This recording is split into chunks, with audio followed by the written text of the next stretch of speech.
Everyone who's read Twilight remembers the Ice Queen that was Rosalie. Throughout the books, she's the most antagonistic member of the Cullen household. She intimidates Bella and endangers both her life and Edward's when she shares Alice's vision of Bella going over a cliff with Edward. Despite her cool exterior though, no pun intended, Rosalie, like Esme, has a gentler side. Like Edward, there are also elements of darkness in her character. On learning who she is and what she's faced, it's hard to blame her for being a little jaded. Before we continue, I'm Riley and this is Otherworldly Fiction. On this channel, I nerd out over fantasy books while offering the odd writing advice. If you're also a book nerd, or just a twihard or a Potterhead looking for extra insight on your favorite world or characters, subscribe. I post on Fridays. Rosalie was born in 1915 and changed into a vampire at the age of 18 in 1933. While human, she had blue eyes which were almost violet, and as both a human and a mortal, she was known for her staggering beauty. It's important to note that Rosalie has brains to match her beauty.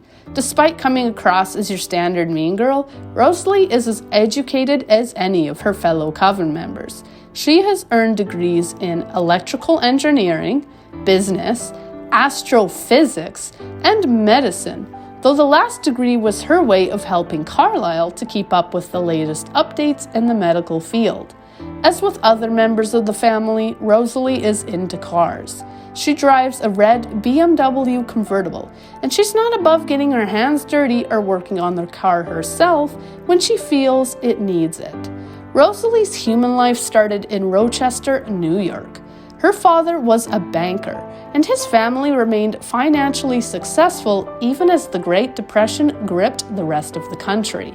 Rosalie's fortunes kept her pampered and somewhat ignorant of the suffering which surrounded her. Despite their relative wealth, Rosalie's parents wanted more. They hoped to utilize Rosalie's beauty in their quest to climb the social ladder. Rosalie was spoiled, reveling in her beautiful clothes, the envy of other girls, and the interest men had in her. The coddling she'd sustained had left her selfish and shallow. She was even considered the most beautiful girl in Rochester, if not New York itself. Rosalie, after years of wanting for nothing, found herself experiencing a new emotion: envy. She envied her friend Vera, who had no riches, but instead something money couldn't buy. Rosalie noticed the warmth Vera received from her husband. Something she couldn't help notice was lacking in her own beau, Royce King. Rosalie also envied Vera for her baby boy. Rosalie found herself craving a husband who would dote on her as Vera's had, and a family. For the first time, she had desires which weren't attached to a price tag. She became engaged to Royce King II. His father was the wealthiest man in Rochester, and a lavish wedding was planned. A week before the wedding, Rosalie visited Vera and the baby, unable to help comparing Vera's husband to Royce. Royce just didn't show the same affection. Yet she pushed down her misgivings and told herself she would soon have everything she wanted. Unfortunately, tragedy was coming, to the degree that I should include a trigger warning for sexual abuse. It's not a pretty story. On walking home that night, Rosalie encountered a group of drunk men, her fiancé among them. Under the influence of drink, Royce revealed a cruel nature.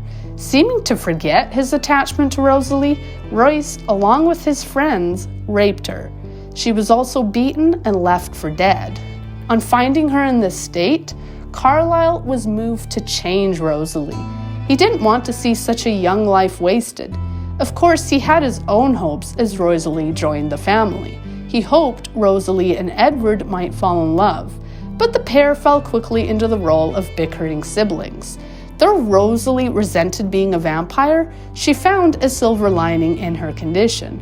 She could use her newfound strength to enact revenge. One by one, she tortured and killed each of her attackers. She left Royce for last, that he might suffer in anticipation of his own fate. Rosalie never drank the blood of the men who had hurt her.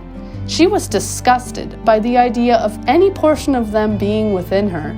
Along with Carlisle and Bella, she would remain the only Cullen to never taste human blood while in the vampire state. She never regretted her revenge, but being a vampire made Rosalie miserable. It represented an end to choices or possibilities. Her form frozen, she could never have children. Any fantasies of growing old and being surrounded by grandchildren were now impossible. She also missed her human family, whom she could no longer be in contact with. After 2 years, the Cullen coven found themselves in Tennessee. There, Rosalie found a man in the woods who had been mauled by a bear. Reminded of Vera's son when she looked at the man, Rosalie decided to save him. She lacked the self-control to bite him herself, but her task was hard enough. As the youth bled, Rosalie had to resist the lure of his blood while she carried him more than 100 miles to Carlisle. Rosalie was not without guilt for asking Carlisle to change another being into a vampire, given her own hatred of the life, but she needn't have worried. Emmett, unlike the majority of the coven, adjusted well to the change. He fell head over heels for Rosalie, whom he'd initially mistaken for an angel, and went on to marry her. The blissful couple would have several weddings over the decades. Rosalie enjoyed the spectacle of being the bride, the center of attention. The pair would even live on their own, though they always returned to the Cullen family eventually. Despite receiving her happy ending, Rosalie still felt the absence of that family she would never have. When Renesmee entered the picture, Rosalie fought for the baby. With the girl's birth, Rosalie had the chance to raise a child and be a part of the type of family she'd craved. With a young niece to coddle, Rosalie finally had everything she'd wished for most. What stood out to you when it came to Rosalie's story? Was there anything you didn't like? Let me know in the comments. And if you enjoyed this video, like and subscribe. Thank you for watching, and happy reading.